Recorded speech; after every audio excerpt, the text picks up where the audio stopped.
क्योंकि ना वो लोग, अब आप जाएंगे देखने तो हो सकता है कि आपको इमोशन में चले जाए, लेकिन माँ लोग थोड़ा सा अच्छे से परख सुंदरता देख के भाई जाए। हाँ, आप लोग जाएंगे ना सुंदरता देख के आप लोग साइड हो जाएंगे। माँ लोग थोड़ा इस मामले में ठीक होती है। अच्छा, माँ और बीवी में कैसे संतुलन बनाते हैं? क्योंकि हम लोग जो अपने गांव देहात में देखे हैं, मेंटेलिटी अगर अच्छे ढंग से होगी तो कोई संतुलन बनाने की जरूरत नहीं है। परिवार के हिस्सा है, आपका सुख दुख उनका सुख दुख है, यहाँ पे तो दिक्कत नहीं होगा। और मेंटेलिटी मैच नहीं होगी ना तो संतुलन बनाते में जिंदगी का संतुलन खराब हो जाएगा। कभी फैमिली से संतुलन बनाओ, माँ से संतुलन बनाओ, वाइफ से, मेंटेलिटी मैच हो गया, टेंशन नहीं। माँ की भूमिका कितनी बड़ी? क्योंकि माँ को लेकर मैंने आपको बहुत कहते हुए सुना, और एक आपका बड़ा फेमस कोट मुझे अच्छा लगता है, जिसमें आपने कहा था कि पिता पढ़ा लिखा हो तो ऐसा हो सकता है बेटे अनपढ़ हो जाए, लेकिन अगर माँ पढ़ी लिखी है तो कभी औलाद जो है वो अनपढ़ नहीं होगी। आपको थोड़ा बताइए ना माँ के बारे में। अपनी मम्मी को आप दिल्ली दिखाने लाए, आप बढ़िया आदर्श बेटे हैं, लोग बता दे। शादी के बाद भी खान सर दिल्ली अपनी माता जी को दिखाने लाए हैं, और हम सब कामना करते हैं वो स्वस्थ रहे, लंबी उम्र, सेहत अच्छी उनको मिले। नहीं, बच्चों की बहुत दुआ थी। मम्मी का मतलब पिछले साल से जब ट्रीटमेंट करा रहे थे तो हम बच्चों से कहते भाई देखो, मतलब माता जी के लिए दुआ करो, अगर वो ठीक रहेंगे तो हम टेंशन फ्री पढ़ाएंगे। अगर मम्मी को एक छोटा सा बुखार भी आ जाता है तो हम टेंशन में चले आते हैं। तो माँ होती है, उनको वो दुनिया में हम लोग को बाकी दुनिया से 9 महीना पहले से जान रही होती है। तो माँ का दुनिया में कोई तुलना ही नहीं कर सकते। दुनिया में भगवान हर जगह नहीं रह सकता था ख्याल रखने के लिए, इसलिए उसने माँ बना दिया। और सबको सजा नहीं दे सकता था, इसलिए बीवी बना दिया। बस अगले दिन खाना खत्म।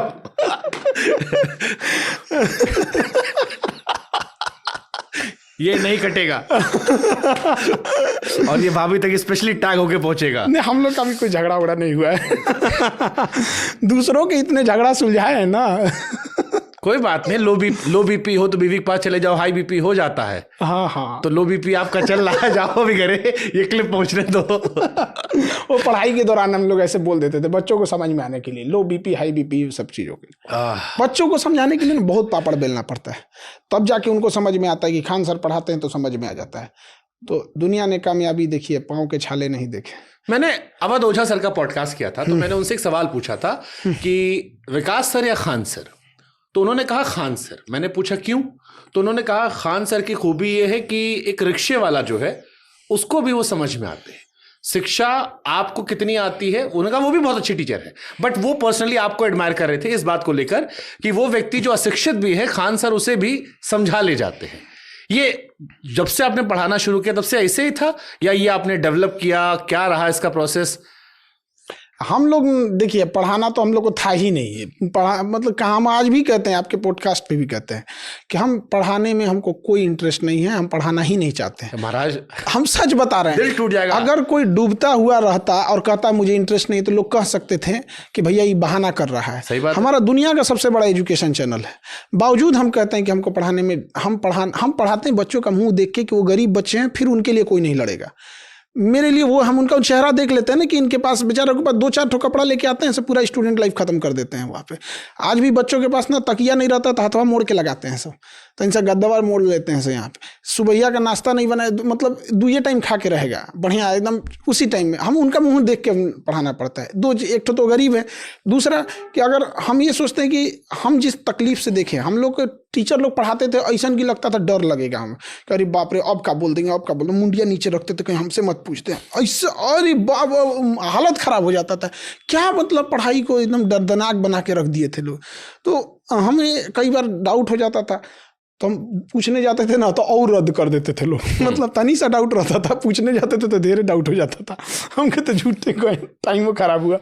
तो जो अपने दोस्त सर्कल में जो बच्चे थे उनसे जब बताते थे ना, तो वो लोग बड़ा बढ़िया बनाते थे। तो शिक्षक लोग क्या है ना, अपनी विद्वता दिखाने के चक्कर में कि हम बड़ा विद्वान हैं, हम बहुत सोफिस्टिकेटेड हैं, सभ्य भाषा बोलते हैं, एकरा चक्कर में अपने आपन भाषा ठीक रहे, अपना मतलब मैनर के चक्कर में न जाने कितना लड़कन को चौपट कर दिए।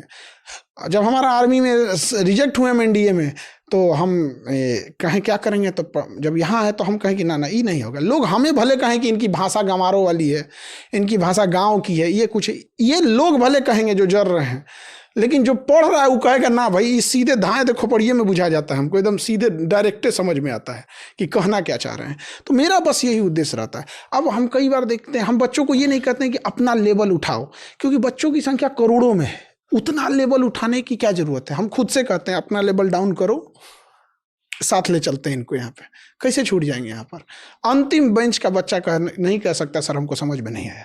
नहीं, ये बात ठीक है, क्योंकि मुझे याद है जब मैं आपका पहली बार मैं इजराइल पैलेस्टीन पे आपने एक वीडियो बनाया था, और मुझे बड़ा कॉम्प्लिकेटेड इशू लगता था वो, कि यार बड़ा है, और मैं आधा घंटा सुना आपको, मेरे को ऐसे रट गया, मैंने कहा यार कोई बुलाओ, मैं समझा दूंगा, नक्शा बता दूं कहाँ कहाँ है। तो मुझको ये एहसास हुआ कि अगर इतनी आसानी समझ में आ रहा है तो फिर दम है।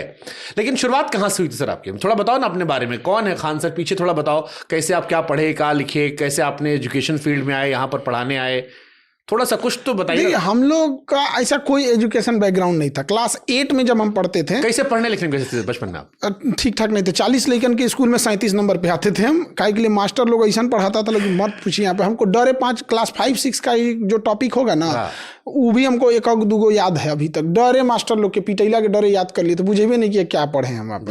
और सबसे बड़ा खराबी क्या था कि हमारे घर वाले लोग, बाबू अच्छा करेगा अंग्रेजी मीडियम में स्कूल एडमिशन करा दिया। हमें कुछ बुझाइए नहीं रहता, खाली पानी पीने का बुझाता था। मैं आई गो टू ड्रिंक वाटर, मैं आई कमिंग सर, ये कुछ बुझेबे किया। अब समझ में नहीं, हाँ बस थोड़ा बहुत ये एटिकेट्स वगैरह था। तो क्लास जब 8 में हम लोग पढ़ते थे तो हम लोग को ये था, 2-4 दोस्त थे तो कि भाई भोजपुरी में बोलते थे किंग एंड कमाई जाई, कौन काम कर लिए तो जल्दी धाए दे नौकरी लग जाई हमनी के। तो हम लोग को समझ में आया कि एगो डिप्लोमा बड़ी बढ़िया चीज़ होता है, 10 के बाद डिप्लोमा कर दीजिएगा, धाए दे नौकरी हो जाता है। तो हम लोग को नहीं पता था कि डिप्लोमा क्या होता है। हम लोग को लगता है कि कोई 1-8 महीना का कोई चीज़ होगा, एग्जाम निकाल देंगे, धाए से नौकरी लग जाएगा। तो ये दिमाग में बैठ गया था कि हम लोग को डिप्लोमा करना है। चुपे चुपे कहते थे सबको नहीं बताना है, हम लोग डिप्लोमा करके निकल देंगे, सब नहीं बताना है। धीरे धीरे पता चला कि जब पॉलिटेक्निक को डिप्लोमा बोलता है, इंजीनियर का छोट इंजीनियर होता है। तो फिर पता चला कि ये डिप्लोमा बड़ी चर्चा अब बाद में पता चला कि अरे बाप हो बाप, तो इसमें भी पढ़ना है। तो फौज वाला सबसे अच्छा रास्ता होता है। तो एनडीए में सोचे तो लोग निकलेंगे लोग यहाँ एनडीए में। तो उसके साथ जब नहीं हुआ तब क्या करेगा आदमी, कुछ नहीं कर सकता था। तो ये थोड़ा सा नहीं सिलेक्शन, जब आप छट जाते हैं तो थोड़ा सा डिप्रेस्ड हो जाते हैं। और जो एज होता है ना, उस एज में बड़ी दिक्कत होता है। तो हम लोग थोड़ा बहुत ये सीख लिए, वेल्डिंग जेसीबी, और 2-4 काम हम लोग प्लान बनाए थे कि भैया हम लोग ना एगो काम ना सीखल जाई, ये खरमास और लगन मौसम में हो ना बेरोजगार हो जाइए, घर के बड़ा दिक्कत हो जाइए, 2-2 काम सीखल जाई। तो सब अपना अपना सीख गया। कोई हमारे साथ में था, वो कॉफ़ी बनाना सीखा कि देखा हमने कि ठंडी में कॉफ़ी बेचल जाए, अब तो जूस बेचिए गर्मी में। तो एक के दुकानिया रही। परिवार कैसा था आपका, मतलब मध्यम वर्गीय गरीब परिवार? बहुत, मतलब ज्वाइंट फैमिली थी, लेकिन एक कमरे में ज्वाइंट मैं भी कहीं सुन रहा, कोई एक वीडियो सुन रहा था मैं, ओशो भाई आए थे, वो कहे पहले ज्वाइंट फैमिली इसलिए थी कि लोग गरीब रहते थे, छोटा घर था, उसको बांटेंगे तो कुछ नहीं मिलेगा, इसलिए लोग ज्वाइंट थे। अभी पैसा कमाने लगे, सब सेटल हो गए अलग अलग। अभी दादा वाला घर बटा नहीं है, एक और कमरा है सबका परिवार। चाचा जी का एक कमरा, हम लोग का एक कमरा, एक कमरे में सब लोग यहाँ पे, कि मतलब सारे परिवार के। दिक्कत कब होता था पता है? त्योहार और कभी कोई की रिश्तेदार को रुक मत जाए, भैया आप दिन भर मिलो और चले जाओ, रुक गए तो बहुत कहाँ सोएंगे, कहाँ एक्स्ट्रा है। तो यही सब दिक्कत। ससुरा ऊपर सोएगा तो हम कहाँ सोएंगे। तो बड़ी हम ऐसे तो गांव में ऊपर एक तल्ला घरे होता है, मतलब ऊपर एक बार चौराहा हो जाता है, लगता है गोलंबर पे बैठल है हम। गांव का घर के छत पे गद्दा बिछाओ, बढ़िया सो जाओ। तो इसी सब में थे हम लोग। उसके बाद से धीरे धीरे फिर पठन पाठन में हम लोग नहीं थे यहाँ पे। तो मेरा एक मित्र था, हेमंत नाम था उसका, वो पढ़ाता था कहीं, तो हमसे सीनियर था। जब हम लोग एनडीए कर रहे थे तो सीडीएस कर रहा था। एनडीए इंटर पे होता है, सीडीएस ग्रेजुएशन पे होता है। तो जहाँ पढ़ाता तो इंग्लिश पढ़ाता था, तो अपना वो भी इंग्लिश बस इसीलिए पढ़ाता था कि मतलब कुछ रहने खाने का पैसा निकल सके स्टूडेंट लाइफ में।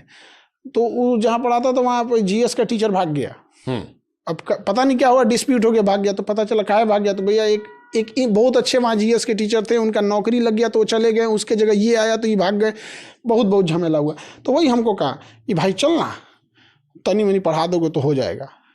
तो गए वहाँ पे, तो 6 गो लड़के बचल थे सब, क्योंकि हर 2 दिन पे एक टीचर आता था वहाँ, भाग गए और बच्चे सब उसको भगा देते थे। तो अच्छी खासी थी, वो 6 बचे थे सब वहाँ पे। तो फिर उसी में धीरे धीरे पढ़ाने गए। तो पहले दिन पढ़ाने गए तो 6 बच्चे से मजाक बनाने लगे। तो हम आज भी पढ़ाने जाते हैं तो ये नहीं देखने जाते हैं, बस गुड मॉर्निंग चालू हो जाते हैं हम यहाँ। उसके बाद हम सबको अच्छा लगा, तो 6 के जगह 10, 15, 20, 50 ऐसे एक हफ्ते के अंदर, आज से 10-12 साल पहले की, आज से 10-12 साल हो गया। तो फिर उसके बाद पढ़ाने लगे हम लोग धीरे धीरे। अब बच्चे बढ़ गए, तो जो नयका लड़का आता था सब ना, वो देख के भड़क जाता था सब हमको। हम दाढ़ी उड़ी बनाए रहते थे एकदम, और एज मेरी उस समय थी नहीं, 18-19 के एज से हम लोग मतलब अच्छा खासा पढ़ाना उसी समय बहुत पहले से। हमको लगता है कि हम ग्रेजुएशन में थे तभी से पढ़ा रहे थे।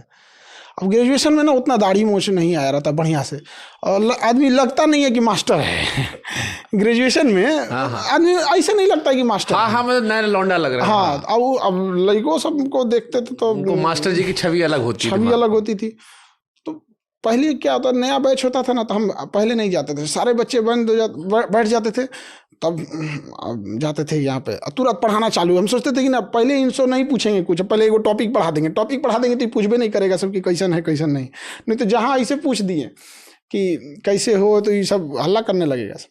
तो फिर एक और सर थे मानस सर, अभी वो गवर्नमेंट टीचर हैं, वो कहें कि दाढ़ी उड़ी रख लीजिए तो बड़ लगेंगे। दाढ़ी उड़ी रख लिया आदमी, हम समझ रहे हैं। हाँ, तो थोड़ा खप गया आदमी उसमें, और फिर उसके बाद पढ़ाने लगे। तो कोचिंग वाले को डर हो गया कि अगर ये टीचर भाग गया तो इसके पीछे सब लड़का भाग जाएंगे सब। तो उसने कहा सर आप पूरा नाम मत बताइएगा। हम क्या भैया हमको क्या ज़रूरत है बताने का। तो उसने कहा कि आप खान सर, हम बस आपका शॉर्टकट नाम। हम कहा ठीक है, हम पूरा नाम नहीं बताएंगे, खान सर ही बता देंगे।